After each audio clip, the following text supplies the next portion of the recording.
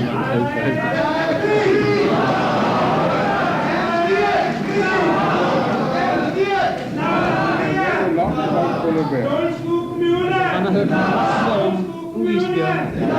Bare bra om ikke har møtt den. Hvordan av København vil det ligge seg?